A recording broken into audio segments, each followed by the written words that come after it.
This week on the Modified Minute. And finally, we've introduced some young kids that are really talented.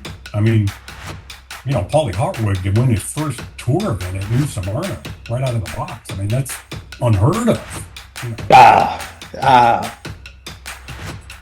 You gotta ask this crap, huh? It was, it's still to this day affects me.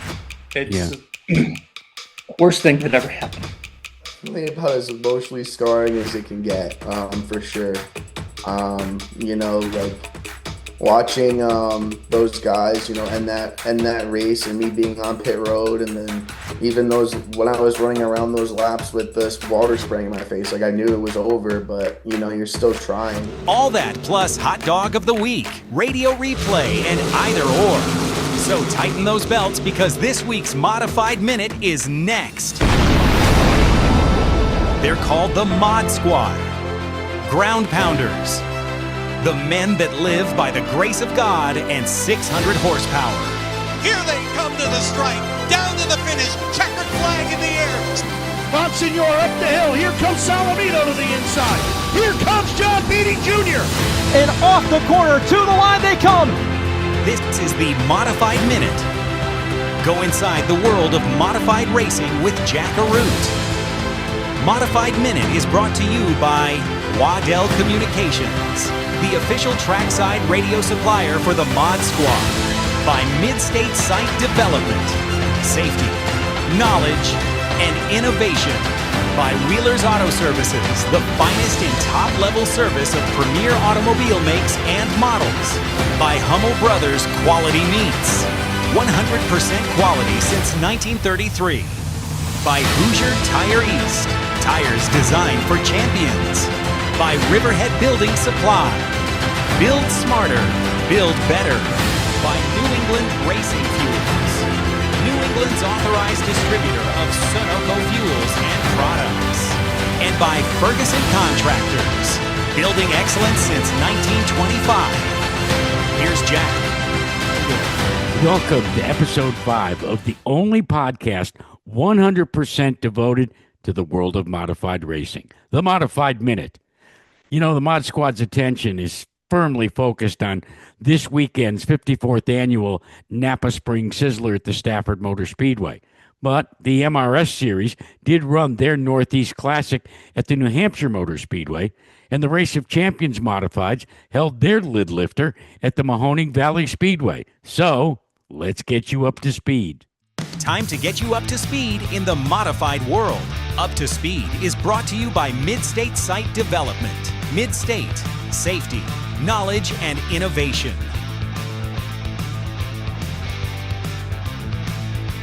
Green flags in the air, we are racing with the Modified Racing Series. A great jump by both Ronnie Williams and John McKennedy there, side by side, diving into turn number 1. Still side by side is Williams and McKennedy battling for the race lead. Down the back straightaway they go. John McKennedy, once again your new race leader, the 5th lead change of the event, the 3rd time McKennedy has led in this event. Emmerling, here comes Perry, side by side with Emmerling, battling for that 2nd spot now. Perry on the inside, Emmerling on the outside. But here comes Patrick Emmerling, dives into the inside of McKennedy. Emmerling's gonna come around to lead that lap. Side by side battle out into turn number 1. Williams gets the spot. Here comes Emmerling. He's gonna try the crossover move. Side by side out of 2. But coming out of turn number 4, checkered flag in the air for the first time in his career. Patrick Emmerling is the Tour Type Modified winner at New Hampshire Motor Speedway. Just absolutely incredible for us to come here and win it loud, and it's pretty wild.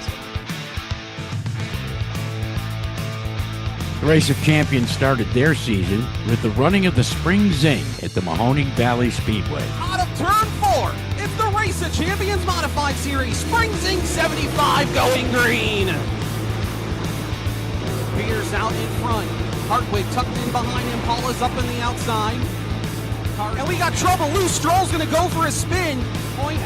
The blueprint engine's green flag is displayed once again. Paula's, though, strong on corner exit coming out of turn 4. To try and hold off Hartwig at the stripe. 3 wide out of turn 2. Jacob Crispin and Matt Hirschman on the inside. Big Money slides the car through turn 2. He's now wheel to wheel with Paul battles for the third spot. And now Koshnosh going to go around.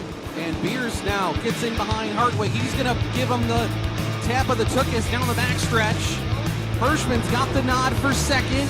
He gets clear of Austin Beers, and now he'll go after Hartwig. Matt Hirschman to the inside of Paulie Hartwig. We got caution on the back straightaway, and Hirschman's going to go to the whip here on the outside.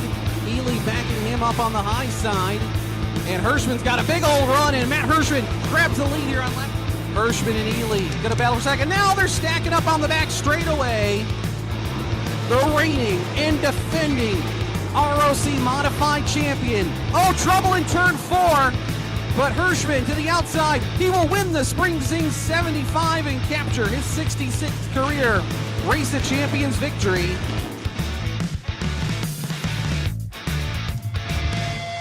Let's take a look at the chases for the championships.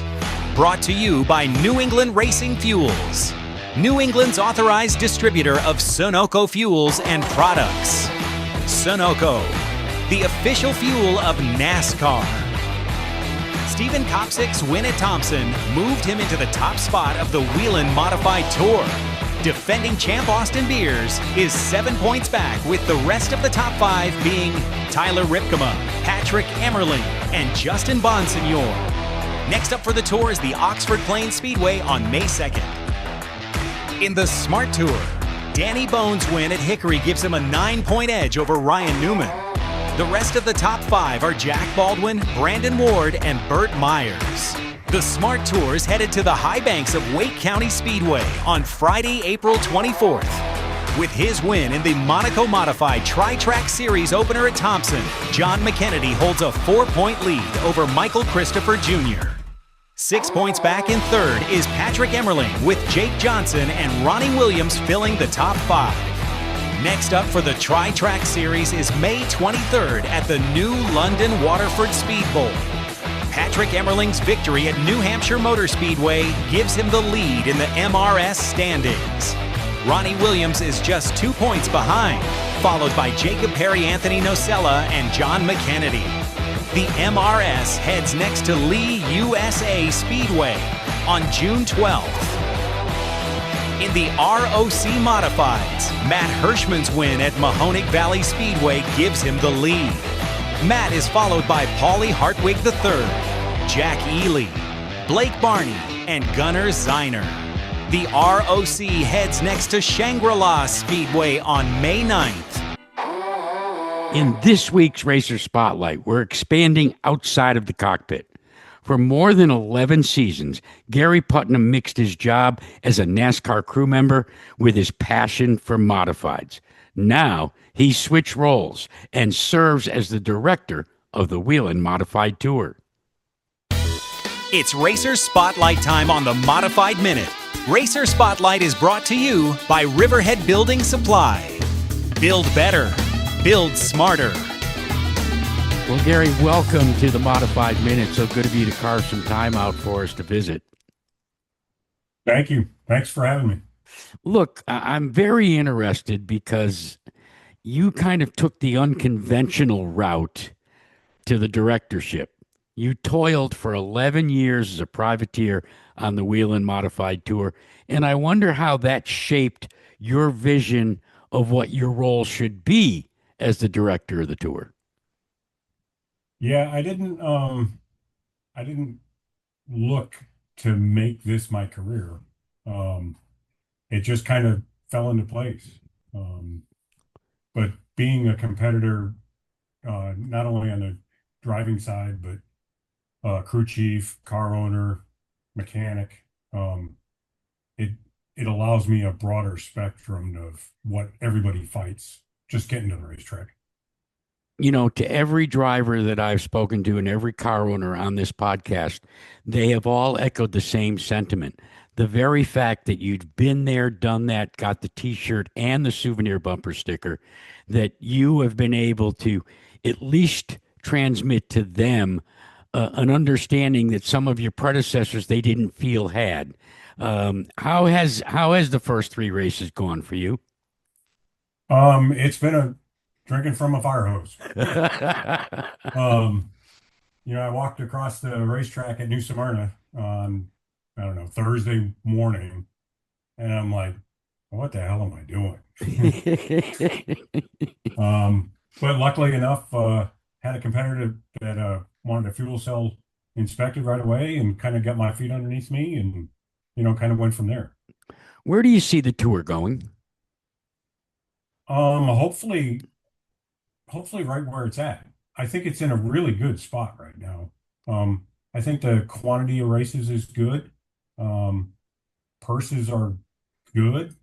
Crowds seem to have been pretty good here at the beginning of the year. So, even with Martinsville and a rain delay, Yeah. we had a pretty decent crowd.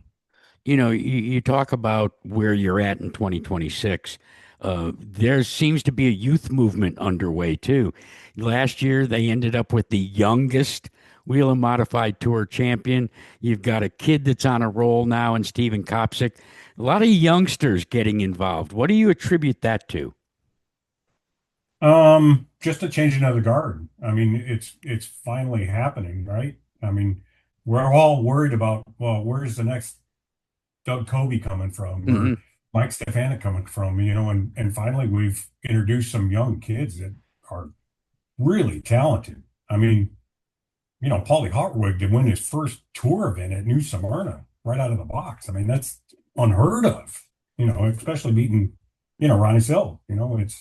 It's really cool to see the kids, excited about it. One of the things that I attribute the health to is the fact that there's a very, very healthy Southern Modified Tour under the Smart banner. And so Oh, if for you sure. if you're not ready, because look, when you go tour racing, you've got to have some crew members that are going to go over the wall and change tires. And in these controlled environments, or like tour type modified shows, this allows people to put their toe in the water without having to go whole hog. Oh, for sure. I mean, you look at last weekend, there was three really healthy touring series running at the same weekend. Hmm. Um, you know, Saturday at Thompson had 30 cars. I mean, we had 29, and the Smart Tour at Hickory had 24, I believe. That's that's really good for modified racing and for each of our divisions. Upcoming in just a few weeks, for the first time in 30 years, you're going down east into Maine, Ayat, and compete at the Oxford Plains Speedway. What's been the conversation about that? Because I've heard a lot of people, really excited about going back to a track that has so much of a legacy. Yeah, I mean, the last time I was there was in '88 on Rod Spalding's car. So I mean, I'm excited to go back. It's such a unique place. It's got so much history, and it usually provides superb racing. Why is that? Why do you think that is? Just the size, Because the it's so layout? different. Hmm. It's so different than every other racetrack that we go to. It's flat, it's round, no grip. Um, It's your kind of it's place. yeah, yeah, yeah. For an older guy, it's my kind of place. Throttle control. It's to me fun to see, as you say, the Paulie Hartwigs of the world or the Stephen Kopsicks of the world. But I'm also, I think I've heard a lot of whispers about, all right, Justin comes out, wins the first race, and now he's not even in the conversation. Ronnie Silk has to battle back from a crash. There's a lot of sub stories in the early part of this season. Yeah, absolutely. I mean, you look how Matt Hirschman come out of the box. You didn't even see him at New Smyrna. I mean, and he was strong at Thompson, and that's not one of his strong places. So that's a good sign. John McKennedy has improved every race.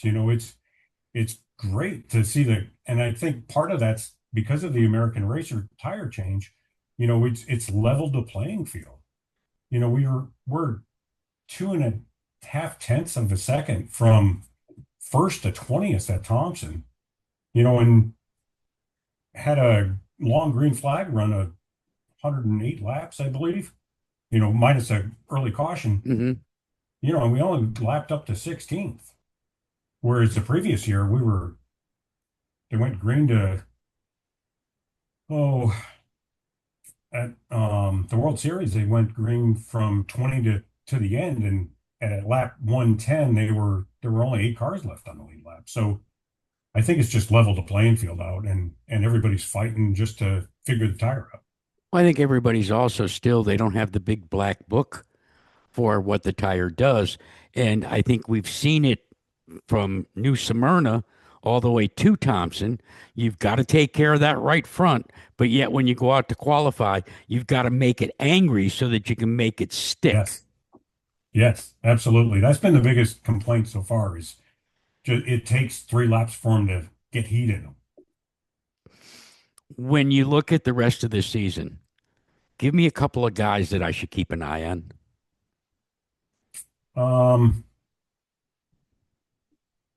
Man, Eric Cadell is quietly doing well. Mhm. I think Teddy Hodgson finally had a good run at Thompson. I think he'll improve over the year. I look for big things from Michael Christopher, in the next few months, probably. Well, we got to hope that he doesn't get a full-time Craftsman Truck Series ride then, I guess. Yeah, he does well in that too. I went to Rockingham and watched him in that, and he could do that too for 11. Well, actually, I had him on the show, and that's what his goal is, to get there. So it'll be interesting. Gary, it's modifieds are the oldest division in all of NASCAR. When Bill France Sr. started NASCAR, it was modified races he was sanctioning, and yet the series has gone through so many iterations. Nowadays, you've got spec motors, you've got manufactured chassis, and the crew chiefs tell me the box that you can operate in is much smaller, so that the most minute adjustments actually they are much bigger in terms of result on the racetrack. Oh, absolutely, and you see that with the lap times. I mean, you had 3/100ths of a second separating the top 3 in qualifying at Thompson. That's crazy. The front row tied each other. And the fun fact is they also tied each other in the first practice as for being the quick time. So, but yeah, everybody's got the same stuff, right? I mean, we all have the same motor. They all have the same chassis. Their setups aren't far apart from each other. They all talk to each other, and they all are running on the same tire. So it's pretty awesome to see the competition level there. Well, it's pretty awesome to see the job that you're doing. I think there's an awful lot of us that are celebrating the fact that they went from within, and you actually can connect with those people that are part of the Whelen Modified Tour.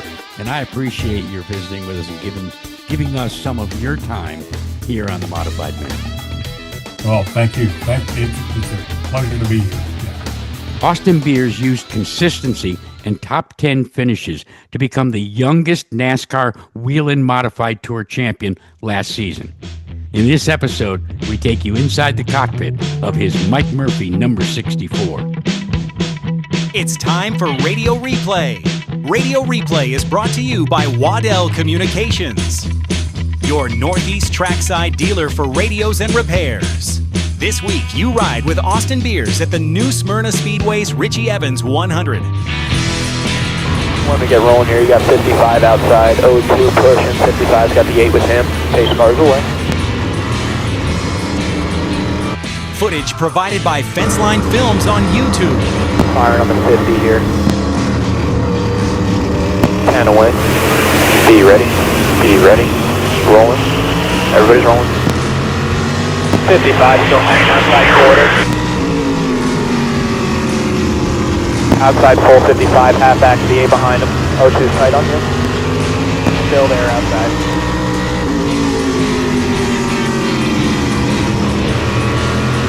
Still full, you in the 55.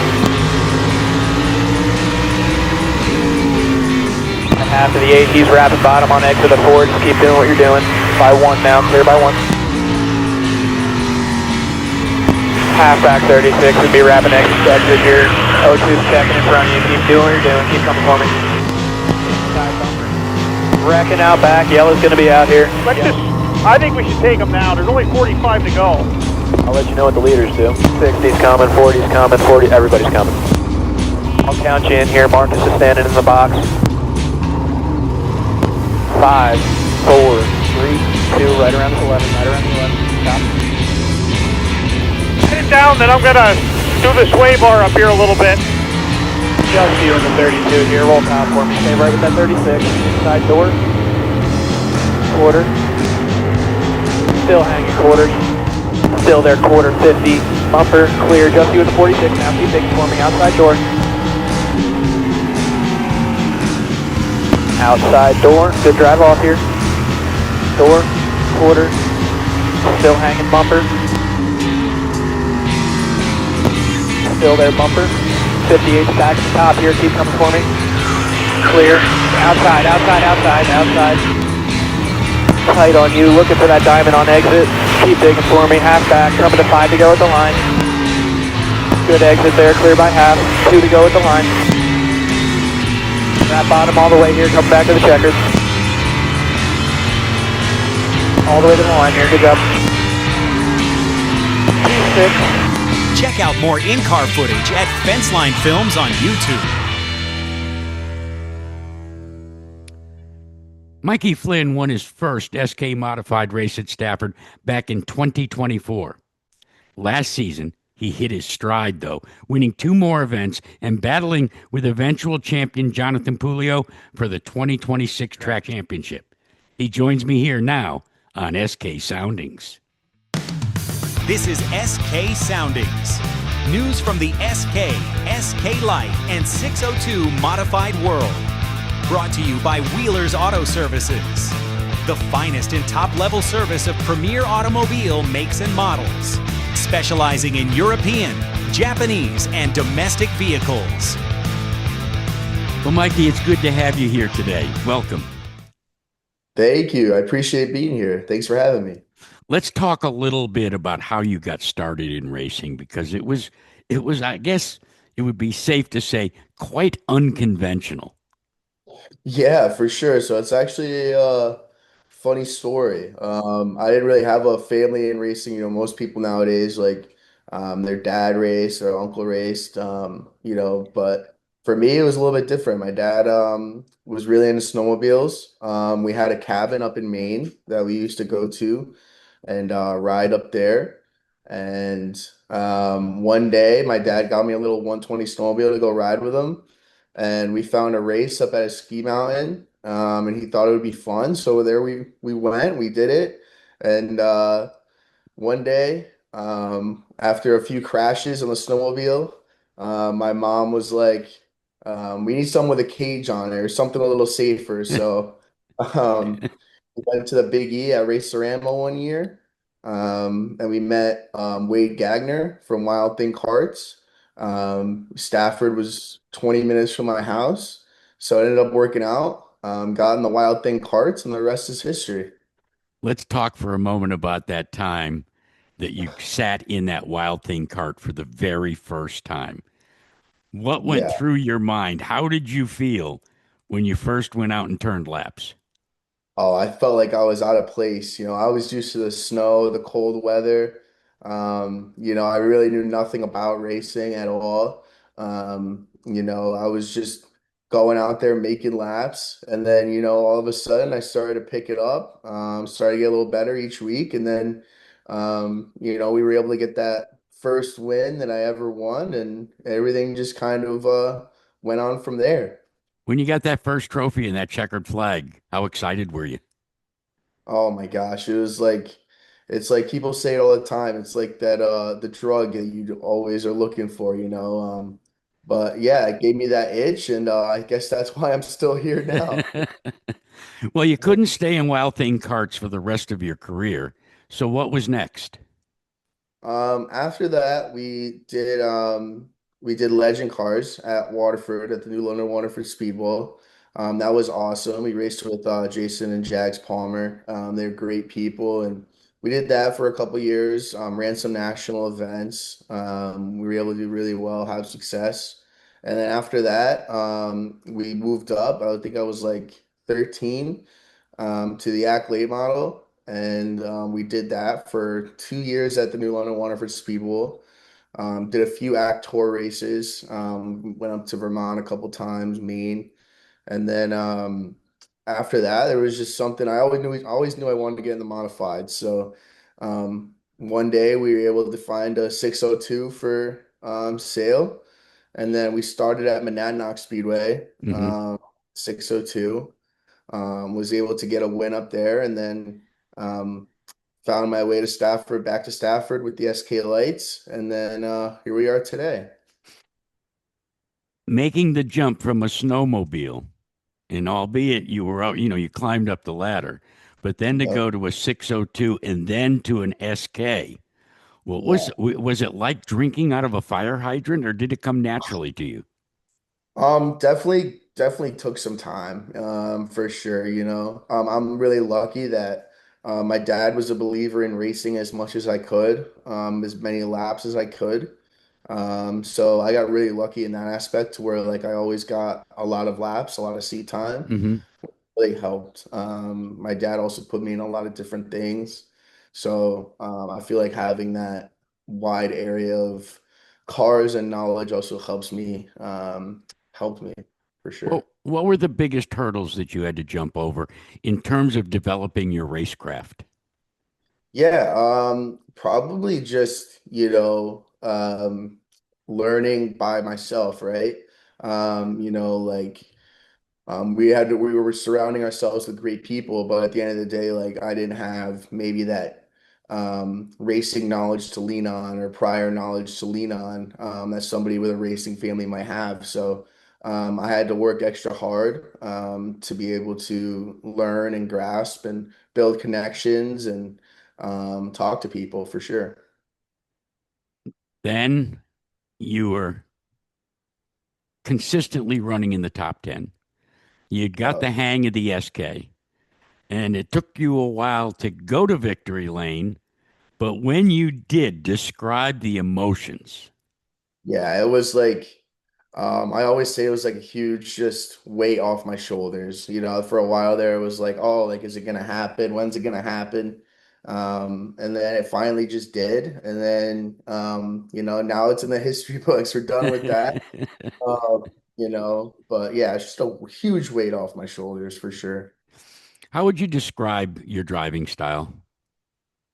I think the way that I would describe it is hopefully patiently aggressive. I think you got to fill the hole, especially at the SK as a staffer. People say all the time it's eat or be eaten. So you got to, fill gaps. You got to do that stuff, but you also have to be patient and let things open up a little bit. So I think I try to do a little bit of both and find that balance for sure. You mentioned the fact that you didn't have an uncle or a dad or somebody within the racing community to lean on, but then you hooked up with Keith Rocco. How valuable has that been for you? Oh, I mean, it's extremely valuable. I mean, it definitely changed my racing career for so far, for sure. Like having just somebody who I can bounce ideas off of, somebody to watch and learn from, right? Like getting to see what he does on the week-to-week basis, how he operates is just it's awesome. I'm glad to have him in my corner for sure. What's the biggest lesson you've learned from him? Oh, I don't know. There's countless lessons. I've never seen a person work as hard as Keith Rocco in this racing deal. I think he just teaches you hard work and he teaches you that you got to go all the time. And yeah, I mean, he's just a hard worker, and I think you learn a lot by watching him. He's not really a big talker. He's not going to talk your ear off, but if you watch him and watch him operate, you're going to learn a lot. Mikey, last year the season really turned around and it was fairly evident that you were gunning for the points championship. At least you wanted to be in the conversation. How did that dictate the way you raced throughout the season. Yeah, for sure. I mean, being my first time in that kind of a situation and that big of a championship, I mean, obviously, like you're starting 15th every week, right? Because you're in the points lead and you got to get to the front, but you don't want to end your night early. And so I think maybe some aspects you're a little too cautious trying to get through it. I think I did a good job managing, finishing the best that I could every week, because that's what you have to do when you're starting 15th every week. It's tough. So yeah, I think I managed it okay. Getting through. Obviously I went into the last race with a points lead, so I think, that season before that, so like the whole races before that, like I think I managed it pretty well. I'll get to that night, the night to forget, in a moment. But the fact that you were in the hunt for the points, and yet I would think the average person outside of maybe your immediate family or the town of Hamden would not have been aware of the fact, because you quietly flew under the radar. Was that by design? Not really. Yeah. I don't know. I guess I just show up and do my thing every week. And I let the rest take care of itself. I like you said, like I do notice it. I think I do fly under people's radar a little bit. Last year I kept getting tagged the underdog by the media and everything. I'm like, I don't think I'm an underdog, but like, so just like that aspect, but not like I just do my thing every week and let the chips fall where they fall. I'm not worried about it. Well, we go into the championship night, the final race of the season. Mikey Flynn is atop the point standings. And then what happened? Yeah, I honestly wrong place, wrong time. I just got caught up in somebody else's mess. Had nowhere to go. It was kind of a freak accident where I hit somebody in the back bumper, and it popped a hole in my radiator. And I went around the next 20 laps and tried to hang on, and then the engine blew up. So. It was a weird freak accident where we hit another car. The bumper wasn't bent. The nose was pretty okay, and we just had holes all in the radiator. So I mean, it is what it is. It's racing. It's gonna happen. But yeah, Well, definitely a tough night. well, we can see on the onboard camera that you Yep. were not only fighting trying to keep the car alive, but also Yep. that radiator was spraying you all over the place. Yeah, yeah. I mean, it was tough. I mean, I could barely see out of the front windshield. I was just trying everything I could, right? Like, I felt like my whole season was in those like 10 minutes. And I wasn't gonna give up, so um I'm proud of staying out there, trying anything. Um, I don't look back on it and regret it. I mean, we lost a motor. It sucked for a while. But I mean, hey, like you gotta try. Like that's what we're in this for. So, who knows? They could have wrecked out and I could have been riding around 10th and won it, so you never know. So, but yeah, it was a tough 15 minutes of um our whole season ending right there. How emotionally scarring was it? Um, yeah, it's definitely about as emotionally scarring as it can get, for sure. Like watching those guys, and that race and me being on pit road, and then even those when I was running around those laps with this water spraying in my face, like I knew it was over, but you're still trying. And then obviously, come down pit road, get out of the car. Everybody on pit road feels like they're staring at you because they know what just happened. And then, watching them, race for a championship and I'm not in it, it was horrible. And then the weeks after that, I didn't really talk to anybody, kind of just kept to myself. And then, I'm happy to have a support staff like I have, like talking to Keith about it, talking to my family about it, yeah, it helped. But I mean, I think about it every day. I'm still thinking about it. But I'm happy, there's going to be more races. That's the beauty of it. You get to show up next year, even if I want, I'm still going to have to show up next year and do it all over again. So I think that's the beauty of the sport, right? Is there's always going to be more races. You don't know what's going to happen. So you just got to show up every week and do the best you can. And, yeah, but definitely learned a lot. Um, I'm happy to say that had a shot at it, right? Like you still have to take that into comparison. Like we had a great season. We did very well. We probably exceeded our expectations a little bit. And we're ready for this year. It just makes us more hungry for this year. So yeah.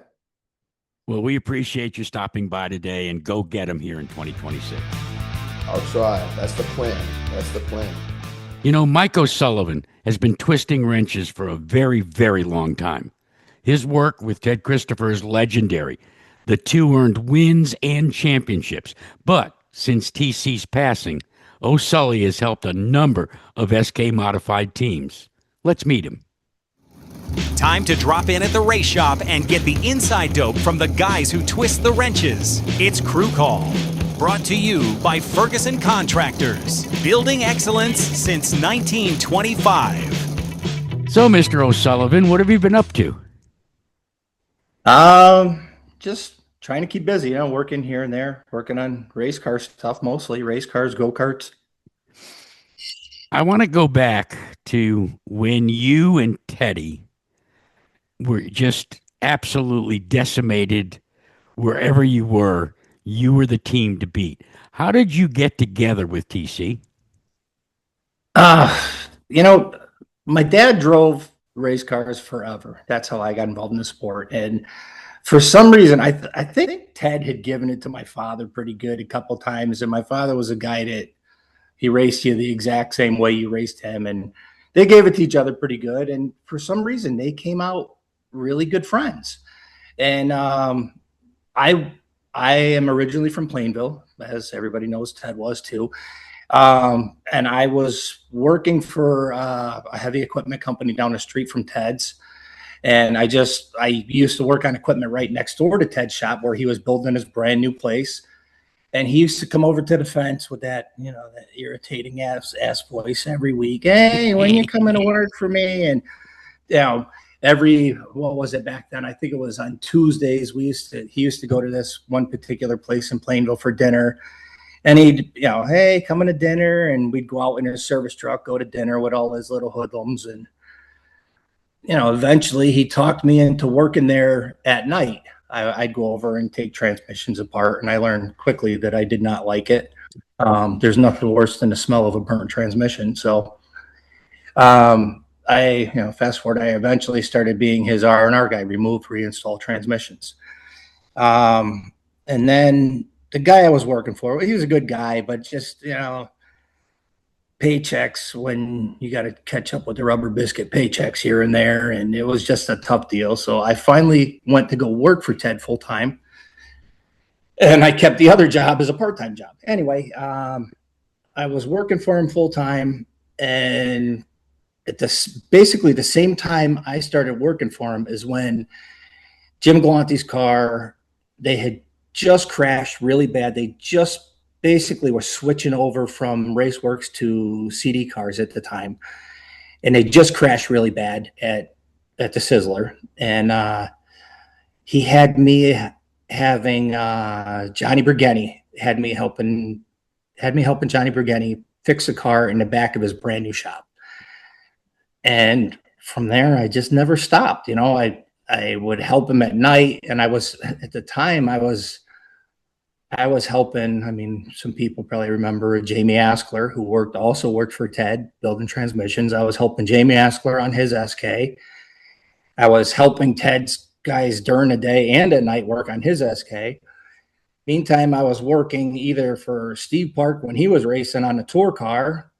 And then after Steve left, I was working with Stefanik on his tour car. So Stefanik and Ted were button heads, and it was always a controversy, but we all got along. It was always, I don't know, it's just always a good time. And then somehow I got suckered into start going on Friday nights with him. And he was short on help. He was racing like Watkins Glen or something like that. And I think he conned my wife into going with him more than anything. And next thing I know, I'm driving the truck and trailer to meet up with him at Stafford. So we go to Stafford, and basically it was just my wife and I. We get there, and he and the guys all show up, and we go out and we win. It was the first race I ever ran with Ted. Then he says, "What are you doing tomorrow night?" So I drive the open trailer over to Waterford. My wife and I show up there. Some guy goes, "You can't park here." I says, "Why not?" He goes, "Oh, that's so-and-so spot." I'm like, "Oh, I don't give a shit. I don't know who so-and-so is. Screw you. We're not moving." We go out and we win. Okay, that's 2 for 2. So now he goes, "Well, what are you doing tomorrow?" We're gonna go run Thompson tomorrow.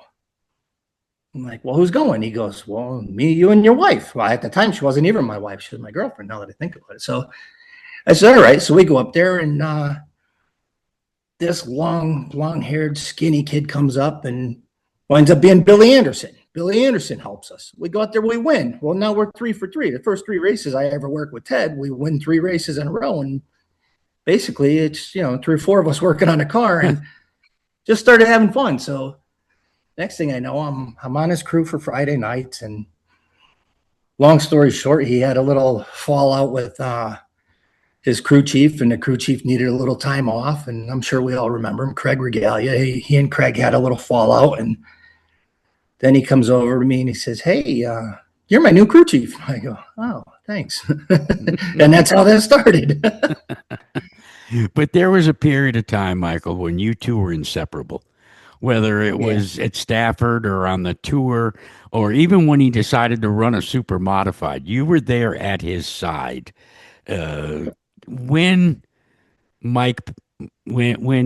Teddy passed away, right? How did it affect you? You got to ask this crap, huh? It was, it still to this day affects me. It's worst thing that ever happened. It's hard. Yeah. Very hard. Most definitely. Yeah. So nowadays you're kind of out there for hire. You just show up and, bitch at what they're doing and say you ought to do it this way, or, No, I'm right now I have Dan Avery's car behind me right now. We have his older car that I built for him. I shouldn't say built, because we don't build cars, we assemble cars. At Ted's, we built cars. This is just assembly. I think I put this car together for him. Oh God, when did I do this? Actually, I did this right after Ted passed. I put 2 cars together for Dan and Glenn Reen. And this is the same car that I put together for him back then. I have another car that is the one that I put together for Keith a couple of years back. That's going to be, we're calling it the new car. It's going to be the new car for Dan. So I'm still heavily involved. My son Casey was extremely heavily involved with what we do. Gives me a hand when he's not working. So it's all hands on. I don't just stand there and bitch. I do bitch a lot because I'm old and grumpy, but I'm extremely involved still, We're entitled, Michael. We're entitled at this age. But when you survey the scene these days, and you just brought it up, there was a period of time where modifieds have transitioned from being home built to chassis companies designing the cars. No longer did you build the car, as you said, you assemble it. Is it as rewarding when it's like putting together an erector set? Well, it's funny because I tell this stupid story all the time. I've been working on these race cars. You could go back. I bring this up all the time. I'm not sure if a lot of people did this, but when I was, when you're a baby, your mother goes and you make out this baby book. I don't know if people still do it. I never did it with my kids, but I could go and find it in the house. I have a baby book. Obviously, when I was born, my mother filled it out. My first outing, I think I was a week and a half old. I went to Plainville Stadium. That's the first time I ever left the house. So racing's been in my blood my entire life. So being around race cars, you know how it is. You went to the junkyard, you got an old chassis, caught them up where they're using scout chassis and turning them around backwards and cutting them up and doing whatever. So all my life, I thought everybody built their race cars. My father had left racing for a couple years because he was told he wanted to be a pilot. So he was told he could either be a pilot or drive race cars. So he quit racing for a couple years, got his pilot's license, and then went back to racing. He showed her, he figured out. So anyway, we get back into racing, and a good friend of ours was going to put an SK together as first deal. So we went there every Sunday to go work on this race car. And we built the chassis, we built the cage, we built the body, we built everything. Well, in my mind, I thought everybody did that. And when we started racing, now I'm 14 years old and sneaking in the pits, don't tell anybody that, sneaking in the pits and doing all this stuff. I'm thinking everybody's building their car. Well, now we're racing against Teddy and Mike and guys like this. And for some reason, I was always shy, but I start talking to Ted. And he's, Troyer this and Troyer that. And I'm like, who the hell I know who Maynard Troyer is from racing and everything. But, oh, God, battery low. You got to be kidding me. But anyway, this Troyer guy, I know who Troyer is, but I don't know he sells race cars. I know who Richie Evans is, but I don't know he sells race cars. I'm thinking everybody builds their race cars. I didn't know that nobody else was building their cars. We're building our own spindles. We're turning old Pinto spindles into wide 5 spindles. I didn't know everybody wasn't doing this. I had no clue. So yeah, it's way more rewarding. Like our cars, I haven't bought a body for a race car my entire life. I still to this day take pride in building my own race car bodies. I enjoy it. I absolutely enjoy building them. To me, it's the best part. Well, too, I think the entire modified racing community, you are a legend. Okay. That's funny. And I do appreciate you sharing some of your stories here. I loved it when I called you up and I said, Michael O'Sullivan. And you say to me, do you want the old bald guy or the young one? And I said, the old the bald guy. Do you want the fat bald guy or do you want the race car driver? I think you got the wrong guy, man. No, I didn't. And I'm glad you spent some time with us here on the Modified Minute. Yeah. I had a quick story about that. We're standing in your pit area one time and a friend of mine and I are standing there talking to Mikey O'Sullivan when the pro stocks are still there. And they Mike O'Sullivan just takes the lead in the pro stock. The guy looks at me and he goes, is that you? I go, yeah, I'm having an out of body experience. Yeah, it's me, you jerk.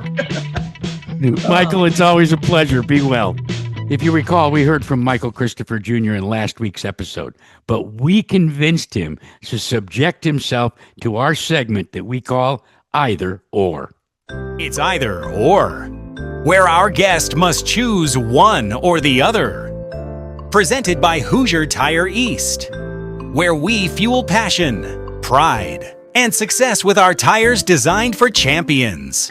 You are a brave man, Michael Christopher Jr., to submit yourself to either or. Are you ready? I'm ready. All right. First question. Either cheeseburger or chili dog? Cheeseburger. Why? Not a fan of chili. Got stomach issues. Okay. Being an F1 fan the way you are, Lewis Hamilton or Max Verstappen? Oh, man. I am a Lewis fanboy.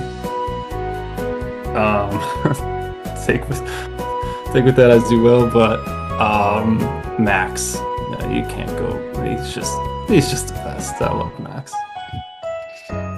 Ayrton Senna. Senna was the greatest. In fact, you have the tribute helmet that I think stands out, and it's awesome. All right, Sydney Sweeney or Rachel Ziegler? Oh, Sweeney. All day. No, not even. I don't have to expand on that. Boxers or the briefs? But I'm now 27 years old. So I'm starting to switch to briefs, but they can't be too tight. So I like the Carhartt ones. They're like perfect. Yeah, you got to leave your boys a little room, right? Yeah. Yeah. And finally, either Jay-Z or Kendrick Lamar?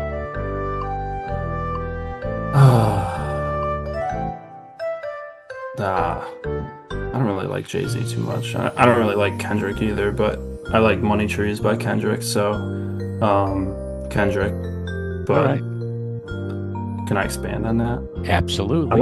I do like rap. Like, rap is great. 90s stuff. J. Cole is my favorite, though. J. Cole, absolutely. Well, unfortunately, he wasn't on the list. I just needed to say that because I don't really listen to those other Jay-Z or Kendrick, so. Well, they're too old for you. Yeah, I guess so. Yeah. J. Cole's newer. I listen to the 90s stuff. Nas. All right, Michael, you made it through unscathed. Congratulations. You are now a veteran of either or. I liked it. I'd do more.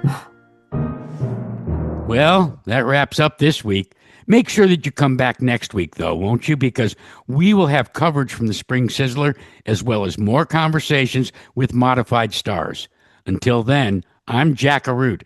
Thank you for joining me here on the Modified Minute. This has been the Modified Minute.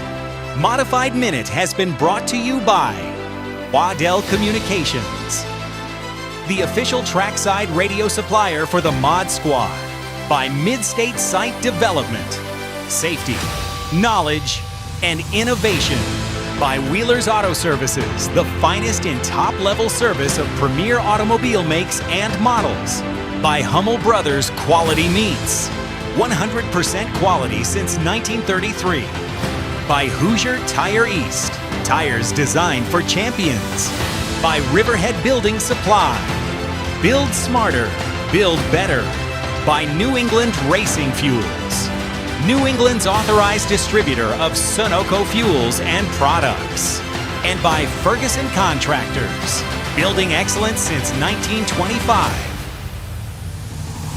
Want to get in touch with us? It's easy. Email us with your comments and suggestions. Our email address is modifiedminute@gmail.com, or you can instant message us at Modified Minute. Video versions of the Modified Minute are available on YouTube and Facebook. Be sure to subscribe to both and grow the show. I'm Guy Abraham. We will see you again next week for another episode of the Modified Minute.